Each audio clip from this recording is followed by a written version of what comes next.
నమస్కారం. ఆంధ్ర వల్లభుడు, ఆంధ్ర నాయకుడు, ఆంధ్ర మహావిష్ణువుగా ఇంకా అనేక పేర్లతో భక్తుల పూజలు అందుకుంటున్నాడు శ్రీకాకుళేశ్వర స్వామి. ఈ పుణ్యక్షేత్ర విశేషాలను ఇప్పుడు మన ఆర్ఎంకే టీవీలో చూద్దాం. కలియుగంలో పాపభారం తగ్గించేందుకు ఈ స్వామి ఆవిర్భవించాడని భక్తుల విశ్వాసం. కృష్ణా జిల్లాలోని ఈ క్షేత్రానికి చారిత్రకంగాను పౌరాణికంగాను ఎంతో ప్రాధాన్యం ఉంది. శ్రీకాకుళేశ్వర స్వామి కృష్ణా జిల్లా ఘంటసాల మండలంలోని శ్రీకాకుళం గ్రామంలో కొలువై ఉన్నాడు. ప్రసిద్ధి చెందిన 108 పుణ్యక్షేత్రాల్లో ఇది 57వదిగా చెప్తారు. శ్రీకాకుళంలో స్వామివారు స్వయంభూగా వెలిసి పాపాలను హరిస్తున్నాడని భక్తుల నమ్మకం. శ్రీకాకుళ క్షేత్రం సాక్షాత్తు బ్రహ్మదేవుని ప్రయత్నం మేరకే ఉద్భవించిందని పురాణ కథనం. కలియుగంలో రోజు రోజుకి పాపాలు పెరిగిపోతున్నాయని దేవతలంతా వ్యాకులత చెందారట. వాళ్ళంతా చతుర్ముఖ బ్రహ్మతో సహా భూలోకానికి వచ్చి ఒక ప్రదేశంలో మహావిష్ణువు కోసం తపస్సు ప్రారంభించారు. ఆ తపస్సుకు మెచ్చిన శ్రీ విష్ణువు ప్రత్యక్షం కాగా భూలోకంలో ఈ ప్రాంతంలోనే కొలువై ఉండి భక్తుల పాపాలను హరించాలని వారు కోరారట. అందుకు నారాయణుడు సమ్మతించడంతో చతుర్ముఖ బ్రహ్మ స్వయంగా శ్రీ మహావిష్ణువుని ఇక్కడ ప్రతిష్ఠించాడట. బ్రహ్మకు ఆకులమైనందుకు కాకులమని, శ్రీహరి ఆ చోటే ప్రతిష్ఠుడైనందున శ్రీకాకుళేశ్వరుడిగా కీర్తి నొందాడని పురాణ. క్రీస్తు పూర్వం 4వ శతాబ్దంలోనే ఇక్కడ స్వామికి ఆలయం ఉండేదట.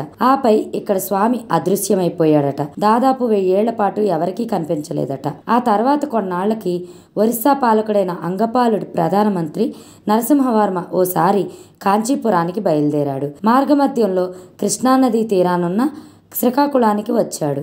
ఈ క్షేత్ర మహిమ తెలుసుకొని అదృశ్యమైన విగ్రహం ఎక్కడుందో కనిపెట్టి పునఃప్రతిష్ఠ చేయాలని నిర్ణయించుకున్నాడట. దానికోసం ఎన్నో గ్రామాల్లో వెతికినా ప్రయోజనం లేకపోవడంతో తీవ్ర నిరాశకు గురయ్యాడట. ఓ రోజు రాత్రి స్వామి కలలో కనిపించి వామశర్మ అనే బ్రాహ్మణుడి ఇంటి ఆవరణలో ఉన్నానని చెప్పాడట.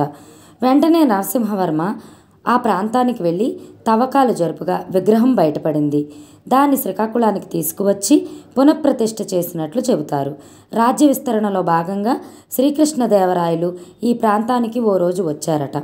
శ్రీకాకుళంలోని ఆంధ్ర మహావిష్ణువుని దర్శించుకొని ఆ రాత్రి ఊర్లోనే బస చేశారు. రాయలవారికి ఆ రాత్రి స్వప్నంలో స్వామి కనిపించి ఆంధ్రకావ్యాన్ని రచించమని ఆదేశించారట. దాంతో ఆముక్తమాల్యద రచనకు రాయలవారు ఇక్కడే ఉపక్రమించారని చెబుతారు. ఆలయ ఆవరణలో ఆగ్నేయమూల 16 స్తంభాల మండపంలో ఈ రచనను రాయలవారు ప్రారంభించారు. దాంతో ఈ మండపానికి ఆముక్తమాల్యద మండపంగా పేరు స్థిరపడిపోయింది. మండపం మధ్యలో శ్రీకృష్ణదేవరాయల వారి విగ్రహం కూడా ఇప్పుడు ఉంది. ఈ దేవాలయం గోడలపై 12, 13వ శతాబ్దాల నాటి శాసనాలు 30కి పైగా ఉన్నాయి. ఆలయానికి సమీపంలో ఉన్న కృష్ణానదిలో స్నానమాచరించి స్వామివారిని దర్శిస్తే సమస్త పాపాలు హరిస్తాయని భక్తుల నమ్మకం.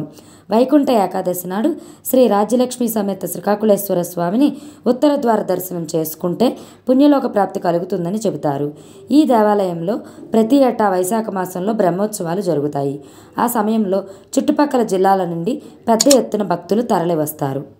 ఆ మహావిష్ణువు కృపా కటాక్షాలు మనందరిపైన ఉండాలని కోరుకుంటూ మరొక పుణ్యక్షేత్ర విశేషంతో మళ్ళీ కలుద్దాం.